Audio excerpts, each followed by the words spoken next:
بے شک اللہ کے ہر کام میں حکمت موجود ہوتی ہے، اور ہر اس شخص کے لیے نشانیاں موجود ہوتی ہیں جو ان میں غور و خوض کرتا ہے۔ تو کیا کبھی آپ نے یہ غور کیا ہے کہ خطہ عرب میں وہ کیا خاص بات تھی کہ اللہ تعالیٰ نے اپنی محبوب ترین ہستی کو وہاں پر مبعوث فرمایا؟ کیا خطہ اتنا مقدس تھا یا لوگ بہت خاص تھے؟ تو آج ہم اللہ کی اس حکمت میں انسانی عقل کے مطابق غور و خوض کرنے کی کوشش کریں گے، اور آپ کے ساتھ وہ باتیں شیئر کریں گے جو خطہ عرب کو خاص بناتی ہیں، جو وہاں بسنے والوں کو خاص بناتی ہیں۔ بسم اللہ الرحمن الرحیم۔ السلام علیکم، ویلکم ٹو سٹوری وڈز۔ اگر آپ نے چینل کو سبسکرائب نہیں کیا تو کر لیں۔ چیونٹیاں جب اناج کو ذخیرہ کرنے کے لیے بل میں لے جاتی ہیں تو اس کے 2 ٹکڑے کر دیتی ہیں۔ وہ اس لیے کہ اگر اناج کو کچھ نمی ملے تو اس میں سے پودا پھوٹ کر نکل نہ آئے اور ان کی ساری محنت برباد نہ ہو جائے۔ ایک پرندہ ہے جسے ہم وڈ پیکر کے نام سے جانتے ہیں۔ اس کی چونچ میں اتنی طاقت ہوتی ہے کہ وہ مضبوط سے مضبوط درخت کے تنے میں بھی سوراخ کر لیتا ہے، اور پھر وہ سوراخ اس کا گھر ہوتا ہے۔ مگر اس کے بارے میں ایک دلچسپ بات اور بھی ہے۔ یہ بیج اور نٹس وغیرہ کھانا بہت پسند کرتا ہے، اور جیسے تمام پھلوں کا کوئی نہ کوئی خاص موسم ہوتا ہے، مگر وہ نٹس سارا سال اویلیبل تو نہیں ہوتے۔ مگر چونکہ یہ اس کی پسندیدہ خوراک ہے تو وہ اس خوراک کو ذخیرہ کرنے کے لیے اسی درخت کے تنے میں جس میں وہ رہتا ہے اس کے گرد بہت سے چھوٹے چھوٹے سوراخ بناتا ہے، اور پھر ان سوراخوں میں اپنی خوراک کو ذخیرہ کرتا ہے۔ اور اس طرح وہ خوراک نہ صرف دوسرے جانداروں سے محفوظ رہتی ہے بلکہ وڈ پیکر اسے سارا سال انجوائے کرتا ہے۔ دنیا میں بے شمار جاندار پائے جاتے ہیں اور ان کے اندر کوئی نہ کوئی حکمت بھری خوبی موجود ہے۔ تو پھر ان تمام مخلوقات کو بنانے والے خالق کے بارے میں سوچیں کہ جس کی حکمت، دانائی اور قدرت کی کوئی انتہا نہیں۔ حضرت آدم علیہ السلام کو زمین پر بھیجا گیا تو انہیں حکم دیا گیا کہ وہ اللہ کی عبادت کے لیے ایک گھر تعمیر کریں، لیکن اس کی نشاندہی حضرت جبرائیل امین علیہ السلام کے ذریعے کی گئی، اور پھر اس جگہ خانہ کعبہ تعمیر کیا گیا۔ خانہ کعبہ نہ صرف اللہ کا پہلا گھر ہے بلکہ اس کی خاص بات یہ ہے کہ یہ زمین پر بالکل اسی جگہ واقع ہے جہاں پر آسمانوں میں بیت المعمور واقع ہے۔ جگہ تو بہت خاص تھی، مگر اسی خاص جگہ پر عبادت کے لیے کچھ عجیب و غریب قسم کے عقائد نے جنم لے لیا تھا۔ یعنی سوائے قریش کے باقی تمام لوگ خانہ کعبہ کا طواف برہنہ ہو کر کرتے تھے، اور جب ان سے پوچھا جاتا کہ وہ اس طرح کیوں کرتے ہیں تو وہ کہتے تھے ہم ان کپڑوں میں اللہ کے گھر کا طواف کس طرح کر سکتے ہیں جبکہ ہم نے ان کپڑوں میں گناہ کیے ہیں۔ گھر تو اللہ کی عبادت کے لیے تعمیر کیا گیا تھا، لیکن وہاں پر بہت تعداد میں بت رکھ دیے گئے تھے، تو اس خاص جگہ کے تقدس کو بحال کرنے کے لیے کسی مقدس ہستی کی ضرورت تو تھی ہی۔ اور اگر اس خطے کی بات جغرافیائی لحاظ سے کی جائے تو خطہ عرب اس وقت کی 2 سپر پاورز کے تقریباً درمیان میں واقع تھا۔ ایک طرف سلطنت روم تھی اور دوسری طرف سلطنت ایران، اور ان دونوں سلطنتوں کے فرما روا ایک قسم کے جنگی جنون میں مبتلا تھے، اور یہ دونوں سپر پاورز جنگ و جدل کے ذریعے دوسری قوموں پر غلبہ پانے کو اپنا ایک مشغلہ سمجھتی تھی۔ مگر حیرت کی بات یہ ہے کہ دونوں سپر پاورز نے کبھی بھی خطہ عرب پر حکمرانی کے بارے میں نہیں سوچا۔ نہ تو ان کے ساتھ جنگ و جدل کی گئی اور نہ ہی کبھی ان پر غلبہ پانے کی کوشش کی گئی۔ ہاں، البتہ سلک روڈ جو کہ تجارت کے لیے استعمال کی جانے والی سب سے پرانی شاہراہ تھی، جو ایشیا، یورپ اور افریقہ میں تجارت کے لیے استعمال کی جاتی تھی، وہ یہیں سے ہو کر گزرتی تھی۔ یعنی جزیرہ نما عرب ایک اہم تجارتی گزرگاہ تھی۔ دنیا کے مختلف ممالک کے تجارتی قافلے شب و روز یہاں سے گزرتے تھے۔ اس کے علاوہ عرب میں رہنے والے مختلف مذاہب کے پیروکار تھے۔ یہاں یہودی، عیسائی، مشرکین اور دین ابراہیمی کو ماننے والے لوگ بستے تھے، اور یہ وہی اہل کتاب تھے جن کی کتابوں میں صدیوں سے آخری نبی کی نشانیاں موجود تھیں، اور جو جانتے تھے کہ آخری نبی مبعوث ہو چکے ہیں۔ اسی لیے بعض علماء فوراً حضور اکرم صلی اللہ علیہ وآلہ وسلم پر ایمان لے آئے، اور بعض نے محض اپنی ہٹ درمی کی وجہ سے حضور صلی اللہ علیہ وآلہ وسلم کی نبوت کا انکار کیا۔ عرب کے لوگ مختلف قبائل میں بٹے ہوئے تھے۔ ہر قبیلے کی الگ پہچان تھی، اور یہ پہچان انہوں نے اپنے پیشے، خوبی یا خامیوں کی وجہ سے بنائی تھی۔ جیسا کہ بعض قبائل سخاوت کی وجہ سے مشہور تھے، بعض وعدہ وفائی کے لیے، بعض بہادری کے لیے اور کچھ مہمان نوازی کے لیے۔ اس کے علاوہ بعض قبائل ایسے بھی تھے جن کی وجہ شہرت ان کی نیک نامی نہیں، ان کی بدنامی کی وجہ سے تھی، یعنی بعض قبائل ڈاکہ زنی کی وجہ سے بھی مشہور تھے۔ عرب زیادہ تر گلابانی اور تجارت کے پیشے سے منسوب تھے۔ یہاں پر شام کے اس بازار کا ذکر کرنا بہت ضروری ہے جہاں پر ایک نوجوان تاجر کی دھوم ہر طرف سنائی دے رہی تھی۔ اس نوجوان تاجر کے ارد گرد خریداروں کی بھیڑ لگی ہوئی تھی۔ یہ صرف ان کا طرز گفتار ہی نہیں تھا بلکہ ان کا سودا بیچنے کا طریقہ بھی سب سے جدا تھا۔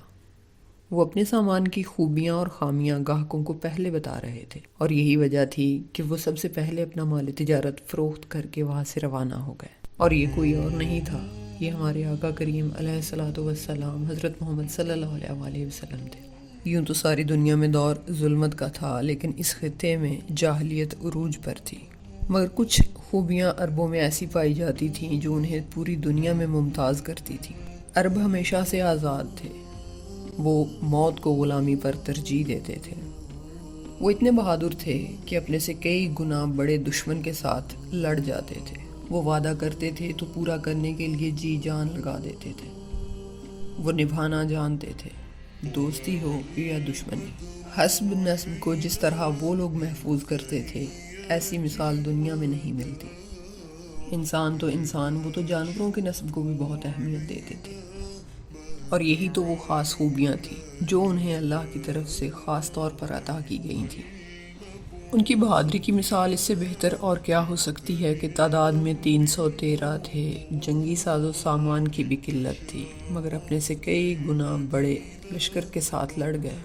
نہ صرف لڑے بلکہ ان پر غالب بھی رہے۔ اور جب آزادی کی بات کریں تو مثالیں تو بہت سی ہیں، لیکن یہاں پر واقعہ یاد آ رہا ہے حضرت ثمامہ رضی اللہ تعالیٰ عنہ کا۔ جنگ بدر میں مسلمانوں کے خلاف لڑے، اسیر ہو کر آئے، ستون کے ساتھ باندھ دیا گیا۔ آقا کریم علیہ الصلوۃ والسلام آئے، حال پوچھا، میں اپنے قبیلے کا سردار ہوں، چھوڑ دو گے تو بہت مال ملے گا، اور اگر مار دو گے تو میرا قصاص لیا جائے گا۔ اور مطلب واضح تھا کہ آپ جو بھی کریں گے میں اسلام قبول نہیں کروں گا۔ 3 دن ایسا ہی ہوتا رہا۔ نظر ثمامہ رضی اللہ تعالیٰ عنہ کو بھی آ رہا تھا کہ ساتھ میں عمر رضی اللہ تعالیٰ عنہ کھڑے ہیں، اور جب وہ ایسا جواب دیتے ہیں تو ان کے ماتھے پر بل آ جاتے ہیں کہ آقا کریم علیہ الصلوۃ والسلام کے ساتھ کسی قسم کی گستاخی وہ برداشت کر نہیں سکتے تھے۔ مگر پھر جب ان کو آزاد کر دیا گیا تو غسل کیا، نہا دھو کر آقا کریم علیہ الصلوۃ والسلام کی خدمت میں پیش ہوئے اور اپنی مرضی سے اسلام قبول کیا۔ مطلب یہ کہ عرب غیور اور آزاد تھے، ان کے ساتھ جنگ تو لڑی جا سکتی تھی، مگر تلوار کے زور پر ان سے ان کا دین تو نہیں تبدیل کروایا جا سکتا تھا۔ اور جب بات کرتے ہیں نسب ناموں کی، تو عربوں سے زیادہ نسب نامے کو محفوظ اور کوئی نہیں کرتا تھا۔ وہ نہ صرف نسب ناموں کو لکھ کر رکھتے تھے بلکہ ان کا حافظہ اتنا اچھا تھا کہ وہ چیزوں کو میمورائز کر لیتے تھے، جبکہ یہ خوبی کسی اور قوم میں نہیں پائی جاتی تھی، اور اس کی بھی ایک خاص وجہ تھی۔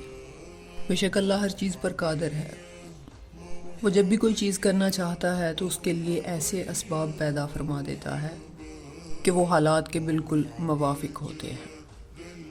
تو اس میں شاید یہ حکمت تھی کہ جب آخری نبی کو بھیجا جائے گا تو یقیناً پہلے لوگ انہیں ان کے نسب کی وجہ سے جانیں گے، اور جس کی ایک مثال ہمیں کیسر روم کے دربار میں ملتی ہے کہ جب اس کو خبر ملی کہ عرب میں حضرت محمد صلی اللہ علیہ وآلہ وسلم نے نبوت کا دعویٰ کیا ہے، تو اس نے اپنے لوگوں کو بھیجا کہ کسی بھی ایسے شخص کو پکڑ کر لائیں جس کا تعلق عرب سے ہو، بالخصوص مکہ مکرمہ سے۔ اور ابو سفیان جو کہ مال تجارت لے کر اسی کے علاقے میں موجود تھے، انہیں پکڑ کر دربار میں لایا گیا اور ان سے پوچھا گیا کیا واقعی مکہ میں کسی نے نبوت کا دعویٰ کیا ہے؟ تو ابو سفیان جو کہ اس وقت اسلام نہیں لائے تھے، انہوں نے کہا کہ ہاں۔ تو اگلا سوال جو ان سے پوچھا گیا تھا وہ یہی تھا کہ ان کے نسب کے بارے میں بتاؤ، حالانکہ ابو سفیان اس وقت صریح دشمن تھے اسلام کے، مگر انہوں نے اس بات کی گواہی دی کہ جتنا عالی نسب حضرت محمد صلی اللہ علیہ وآلہ وسلم کا ہے عرب میں کسی کا نہیں۔ اور جس کے جواب میں کیسر روم نے کہا تھا کہ ہاں میں نے یہ سن رکھا ہے کہ نبی ہمیشہ اعلیٰ نسب ہی ہوتے ہیں، اور آج بھی سب سے زیادہ محفوظ نسب نامہ اگر کسی شخصیت کا ہے تو وہ ہمارے آقا حضرت محمد صلی اللہ علیہ وآلہ وسلم ہی ہیں۔ اس کے علاوہ عربوں میں ایک اور خاص بات تھی، وہ اپنی زبان دانی پہ بہت ناز کرتے تھے۔ دنیا میں کوئی قوم ایسی نہیں گزری تھی کہ جو اپنی زبان پہ ناز کرے، یہ خوبی بھی صرف عربوں میں پائی جاتی تھی۔ اور بعض مفکرین تو لکھتے ہیں کہ عربی زبان ہی تمام زبانوں کی ماں ہے، جس کے بارے میں دلیل یہی دی جاتی ہے کہ جب حضرت آدم علیہ السلام کا پتلا بنا لیا گیا اور اس میں روح پھونکی گئی تو انہیں چھینک آئی۔ پاس کھڑے فرشتے نے کہا کہ الحمدللہ کہیے، تو حضرت آدم علیہ السلام نے جو پہلا لفظ بولا تھا وہ الحمدللہ تھا، اور اسی نسبت سے عربی زبان کو تمام زبانوں کی ماں کہا جاتا ہے۔ اور پھر اس زبان پر ناز کرنے والے بھی پیدا ہو گئے، اور پھر جب ان کے سامنے قرآن کی آیتیں پڑھی گئیں تو وہ بول اٹھے کہ یہ کلام کسی انسان کا نہیں ہے، اور یوں حکمت اور قدرت کے ساتھ دنیا کی مقدس ترین ہستی کو اس دنیا میں بھیجا گیا۔ جس جگہ بھیجا گیا مقام مقدس ترین ہے، جس نسب میں بھیجا گیا وہ نسب اعلیٰ ترین ہے۔